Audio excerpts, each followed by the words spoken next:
बिस्मिल्लाहिर्रहमानिर्रहीम। दोस्तों, आजकल सोशल मीडिया पर दज्जाल के बारे में यह बातें हो रही हैं कि जो जंग फिलिस्तीन और इजराइल के बीच चल रही है, क्या इसी में दज्जाल नाजिल होगा?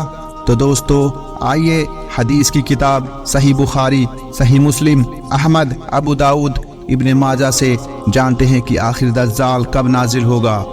दोस्तों, हम सबसे पहले ये जानते हैं कि दज्जाल का मतलब क्या है। दज्जाल का मतलब फरेब है। अहादीस के मुताबिक उसका काम दज्ल व फरेब करना, बहाने बनाना, हकीकत को छिपाना और बड़े बड़े झूठ बोलना होगा।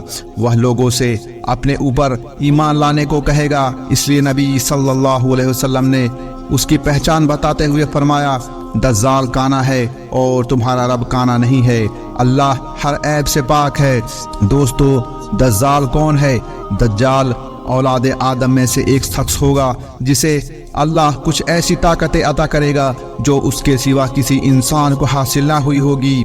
उसे मिली यह ताकतें लोगों की आजमाइश के लिए होगी। वह यह दावा भी करेगा कि वही रब्बुल आलमीन है। उसकी बाईं आंख मिटी हुई होगी, यानी वह काना होगा। कुछ अहले इल्म के नज़दीक उसे मसीह इसलिए कहा गया है कि वह सारी ज़मीन में घूमेगा, वह चलेगा फिरेगा। दज्जाल का कैद से निकलना भी क़यामत से पहले की 10 बड़ी निशानियों में से एक है। यह अपने साथ बहुत बड़े फितने व सुबहात लेकर आएगा। इसीलिए आप सल्लल्लाहु अलैहि वसल्लम ने उसके बारे में उम्मत को खबरदार किया और डराया और फरमाया, अल्लाह की कसम, क़यामत उस वक्त तक कायम नहीं होगी जब तक 30 झूठे ना जाहिर हो जाएं। उनमें सबसे आखिरी काना दज्जाल होगा। आप सल्लल्लाहु अलैहि वसल्लम के ज़माने में मदीना में इब्न सय्याद नाम का एक यहूदी लड़का था।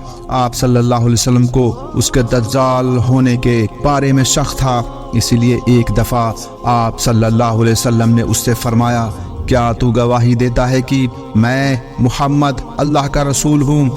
वह आपकी तरफ देखकर बोला, मैं गवाही देता हूँ कि आप उम्मीन अनपढ़ लोगों की तरफ रसूल बनाकर भेजे गए हैं। फिर उसने कहा, क्या आप सल्लल्लाहु अलैहि वसल्लम गवाही देते हैं कि मैं अल्लाह का रसूल हूँ? आप सल्लल्लाहु अलैहि वसल्लम ने उसकी रिसालत का इनकार किया और फरमाया, मैं अल्लाह पर और उसके रसूलों पर ईमान लाता हूँ। फिर आपने इब्न सय्याद से पूछा कि तुझे क्या नज़र आता है? उसने बताया कि मेरे पास सच्चा और झूठा आता है। तब आप सल्लल्लाहु अलैहि वसल्लम ने उससे फरमाया, मैंने तेरे लिए दिल में एक चीज़ छिपा रखी है। इब्न सय्याद ने दुखान कहने की भरपूर कोशिश की, लेकिन यह लफ्ज़ अदा करने की उसे तौफीक ना मिली। वह सिर्फ दुख दुख ही कह सका। आप सल्लल्लाहु अलैहि वसल्लम ने फरमाया, फटकार है तुझ पर, तू अपनी हैसियत से आगे ना बढ़ सकेगा। हज़रत उमर रज़ियल्लाहु अन्हु ने अर्ज़ किया कि मुझे इजाज़त दीजिए कि मैं इसकी गर्दन उड़ा दूं।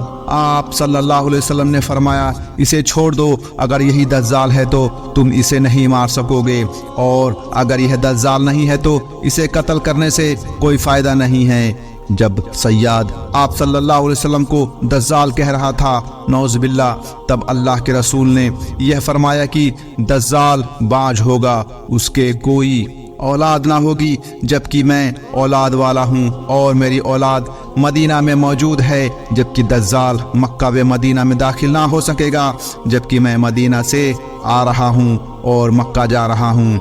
दज्जाल बड़ा फितना है। अल्लाह के रसूल मोहम्मद सल्लल्लाहु अलैहि वसल्लम ने फरमाया, नंबर 1, आदम अलैहिस्सलाम की पैदाइश से लेकर क़यामत के दिन तक दज्जाल से बड़ी कोई मुसीबत नहीं आई होगी।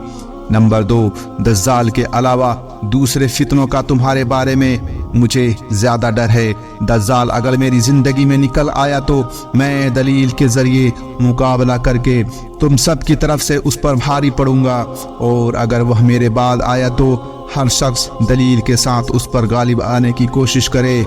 अल्लाह हर मुस्लिम की मदद करेगा।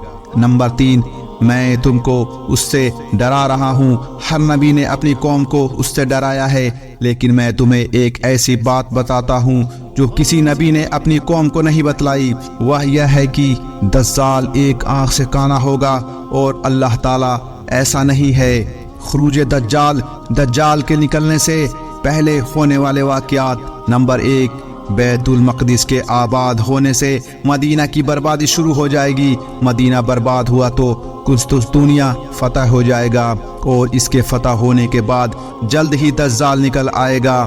نمبر 2، مسلمان عیسائیوں کے ساتھ صلح کر لیں گے، پھر ایک جنگ کے بعد رومی تم سے غداری کریں گے، مگر تمہیں جیت حاصل ہوگی، مال غنیمت ملے گا اور تم نقصان سے بچے رہو گے۔ نمبر 3، دجال کے نکلنے سے پہلے کے 3 سال بہت سختی بھرے ہوں گے۔ پہلے سال 1/3 بارش و 1/3 پیداوار کم ہوگی، دوسرے سال 2/3 بارش و 2/3 پیداوار کم ہوگی، اور تیسرے سال نہ کوئی بارش ہوگی اور نہ کوئی چیز زمین سے پیدا ہوگی۔ اس وقت لا الہ الا اللہ، اللہ اکبر اور الحمدللہ کا ذکر لوگوں کی خوراک کا کام کرے گا۔ نمبر 4، دجال اس وقت تک نہیں نکلے گا جب تک کہ لوگ اس کے ذکر سے غافل نہ ہو جائے، یہاں تک کہ خطیب منبر سے اس کا ذکر کرنا چھوڑ دیں گے۔ نمبر 5، عربوں کی تعداد کافی کم ہو جائے گی، لوگ دجال کے ڈر سے پہاڑوں میں جا چھپیں گے۔ نمبر 6، خوشحالی کا فتنہ ایک ایسے شخص کے ذریعے اٹھے گا جو خود کو میرے اہل بیت سے بتلائے گا، حالانکہ اس کا مجھ سے کوئی تعلق نہ ہوگا۔ پھر لوگ ایک ایسے شخص کو اپنا حاکم بنا لیں گے جو اس لائق بالکل نہیں ہوگا۔ اس کے بعد فتنوں کا دور شروع ہو جائے گا، آدمی صبح کو مومن ہوگا اور شام کو کافر ہو جائے گا، ایسے میں جلد ہی دجال ظاہر ہو جائے گا۔ نمبر 7، خروج دجال کے وقت مدینہ بہترین زمین ہوگی، اس کے ہر سوراخ پر فرشتہ تعینات ہوگا جو دجال کو مدینہ میں داخل ہونے سے روکے گا۔ ایسے وقت مدینہ میں 3 زلزلے آئیں گے، اور کوئی منافق خواہ مرد ہو یا عورت ایسا نہ ہوگا جو مدینہ سے نکل کر دجال سے جانا ملے، ان میں سے زیادہ تر عورتیں ہوں گی۔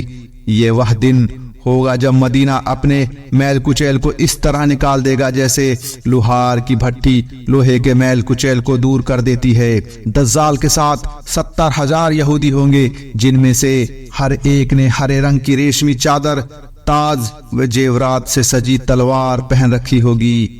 دوستو، اس کا اگلا پارٹ بہت جلد اپلوڈ کیا جائے گا، جس میں ہم جانیں گے کہ دجال کیسا دکھے گا، وہ کہاں نکلے گا، زمین پر اس کے چلنے کی رفتار کیا ہوگی، کتنے دن زمین پر رہے گا، اور اس کا دعویٰ کیا ہوگا، اور دجال سے کیسے بچا جائے گا۔ اگر آپ کو یہ ویڈیو اچھی لگی ہو تو چینل کو سبسکرائب کریں۔ شکریہ۔